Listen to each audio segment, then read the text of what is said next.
नमस्ते दोस्तों, आज हम ISO 9001 2015 और IATF 16949 2016 के बारे में बात करेंगे। ये दोनों क्वालिटी मैनेजमेंट के महत्वपूर्ण स्टैंडर्ड है, लेकिन इनके ऑब्जेक्टिव और यूजेस के बाद इसमें खास अंतर है।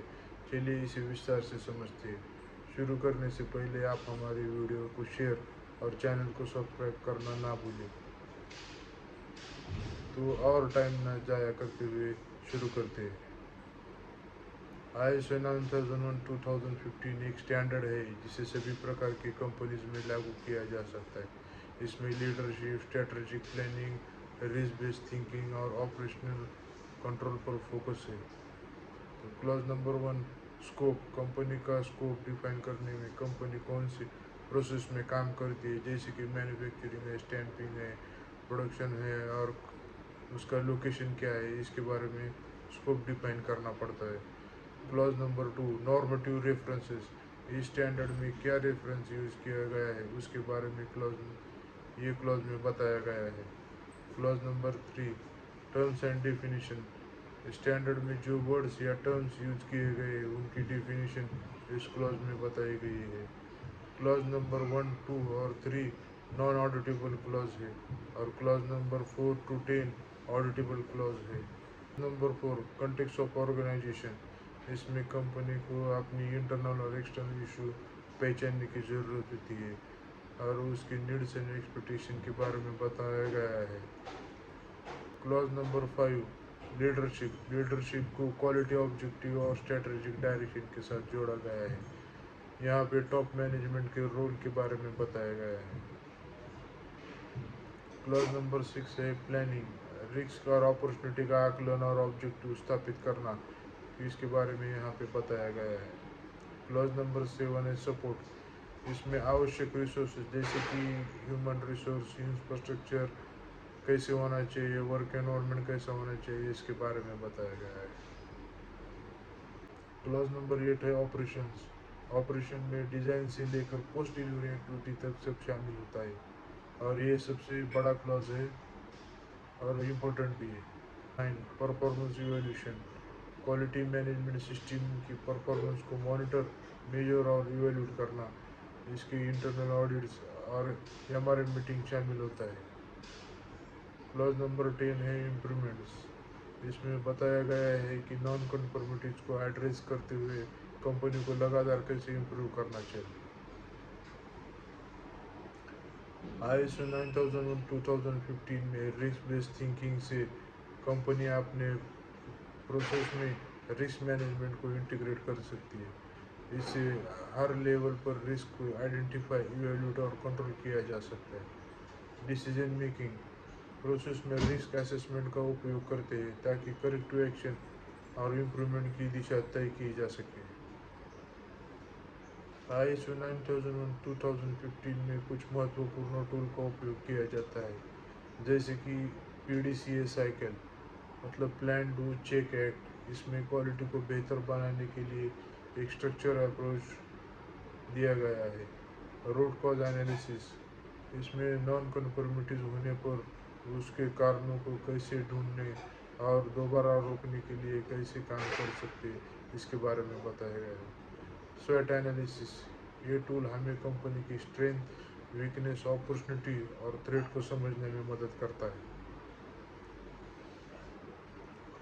IATF 16949 2016 में ISO 9001 के साथ खास ऑटोमोटिव इंडस्ट्री रिक्वायरमेंट को शामिल किया गया है, जो प्रोडक्ट क्वालिटी को इम्प्रूव करने और सप्लाई चेन में वेरिएबिलिटी को घटाने में मदद करता है। IATF में कुछ मुख्य रिक्वायरमेंट है जो ISO 9001 से भी आगे है। वो है APQP, advance product quality planning. यह प्रोडक्ट डेवलपमेंट के दौरान किया जाने वाला एक स्ट्रक्चर्ड अप्रोच है। इससे prevent quality issues before production start. PPAP, production part approval process. Engineering design और प्रोडक्ट स्पेसिफिकेशन और प्रोडक्शन रेट को सुनिश्चित करता है। FMEA, failure mode effect analysis. यह एक रिस्क एनालिसिस टूल है जो कि पोटेंशियल फेल्योर की पहचान करता है और करेक्टिव एक्शन को प्रायोरिटाइज करता है। कंट्रोल प्लान, ये डिटेल डिस्क्रिप्शन होती है जो क्वालिटी को बनाए रखने के लिए प्रोसेस और मेजरमेंट को डिस्क्राइब करती है। कंट्रोल प्लान में प्रोसेस फ्लो, की इंस्पेक्शन पॉइंट्स और करेक्टिव एक्शन शामिल होती है जिन्हें किसी भी वेरिएशन के होने पर लागू किया जा सकता है। SPC statistic process control IATF 16949 में मैन्युफैक्चरिंग प्रोसेस की क्वालिटी मॉनिटर और कंट्रोल करने के लिए एसपीसी का बहुत बड़ा महत्व है। इसमें कंट्रोल चार्ट्स और अन्य स्टैटिस्टिक मेथड शामिल होते हैं जो प्रोसेस में वेरिएशन और कंट्रोल लिमिट्स के अंदर बनाए रखने में मदद करते हैं। MSA measurement system analysis IATF में मेजरमेंट सिस्टम का स्ट्रिक्ट इवेल्यूशन करना जरूरी है ताकि सभी प्रोसेस में मेजरमेंट कंसिस्टेंट और रिपीटेबिलिटी रहे। IATF 16949 में एक इम्पोर्टेंट पॉइंट है OEM स्पेसिफिक एक्सपेक्टेशन, जिसमें हर ऑटोमोटिव मैन्युफैक्चरर जैसे कि फोर्ड, GM, टोयोटा अपने सप्लायर से यूनिक रिक्वायरमेंट की अपेक्षा करता है। OEMs अक्सर अपने सप्लायर से डिटेल डॉक्यूमेंट की मांग करते हैं ताकि ट्रेसेबिलिटी को बनाए रखे जा सके, खासकर सेफ्टी और क्रिटिकल पार्ट्स के लिए। इसमें रॉ मटेरियल सोर्सिंग से लेकर फाइनल प्रोडक्ट तक की फुल ट्रेसेबिलिटी शामिल होती है जिससे ज़रूरत पड़ने पर तेज़ी से रिकॉल और सेफ्टी इन्वेस्टिगेशन किया जा सके। इसमें इंटरनल और थर्ड पार्टी ऑडिट शामिल है जो कंप्लायंस सुनिश्चित करते हैं। IATF ऑडिट्स में नॉन कन्फर्मिटीज को मेजर और माइनर में वर्गीकृत किया जाता है और उन्हें तय समय सीमा में रिजॉल्व करना अनिवार्य होता है।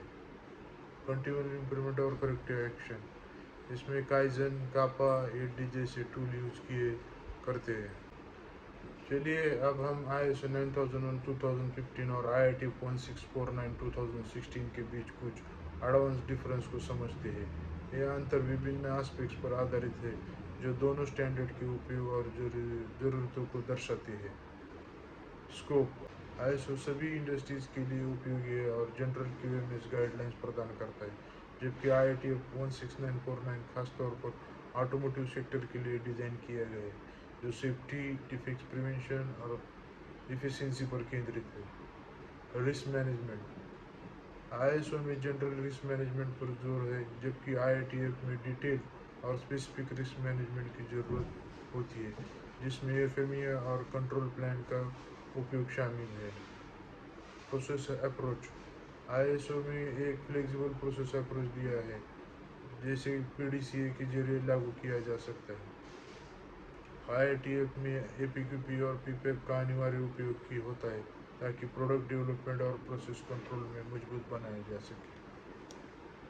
और स्पेसिफिक रिक्वायरमेंट ISO में कस्टमर सेटिस्फेक्शन के लिए मिनिमम रिक्वायरमेंट है जबकि IATF में OEM स्पेसिफिक रिक्वायरमेंट पर बहुत ध्यान दिया गया है जिसमें हर कस्टमर की डिटेल एक्सपेक्टेशन होती है। ऑडिट्स ISO में स्टैंडर्ड ऑडिट्स होते हैं ताकि कंप्लायंस सुनिश्चित की जा सके और IATF में स्ट्रिक्ट ऑडिट होते हैं जिसमें मेजर और माइनर नॉन कन्फर्मिटीज होती है और ज़्यादा फ्रिक्वेंट और इन डेप्थ असेसमेंट किया जाता है।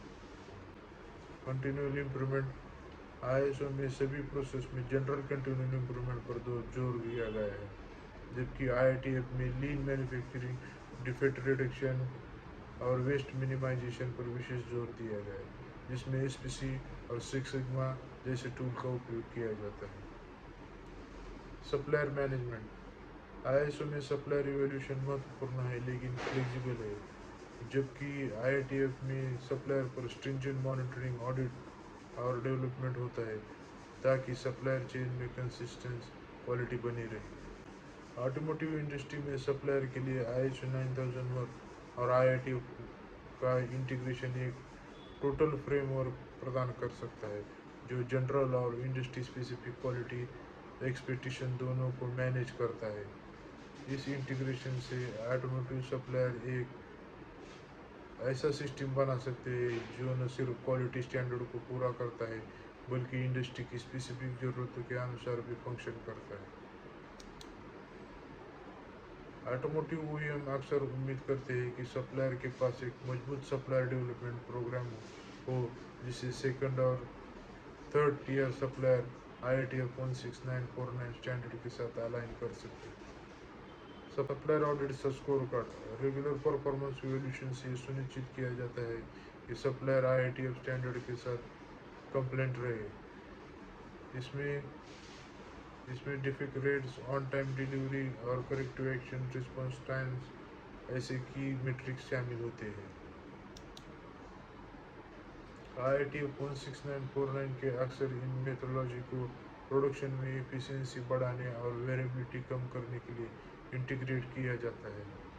लीन का फोकस होता है कि वेस्ट रिडक्शन पर, जबकि सिक्स सिग्मा का लक्ष्य होता है कि प्रोसेस इंप्रूवमेंट और डिफेक्ट मिनिमाइजेशन करना। इन दोनों अप्रोच का कंबाइंड उपयोग क्वालिटी और एफिशिएंसी को बेहतर बनाने में महत्वपूर्ण भूमिका निभाता है। दोनों स्टैंडर्ड के साथ में इम्प्लीमेंट करने से कंपनीज को न केवल जनरल क्वालिटी एक्सपेक्टेशन को पूरा करने में मदद मिलती है, बल्कि ऑटोमोटिव मैन्युफैक्चर की स्ट्रिंजेंट रिक्वायरमेंट को भी पूरा किया जा सकता है। कंबाइंड अप्रोच एक फ्लेक्सिबल QMS स्ट्रक्चर प्रदान करता है जिसमें इंडस्ट्री स्पेसिफिक कंट्रोल को शामिल किया जाता है जो ऑटोमोटिव प्रोडक्शन में मैंडेटरी होते हैं। मुझे आशा है कि इस वीडियो से आपको ISO और IATF के बारे में डिटेल में समझा होगा। तो आप हमारे वीडियो को लाइक, शेयर और चैनल को सब्सक्राइब करना ना भूलें। Thank you.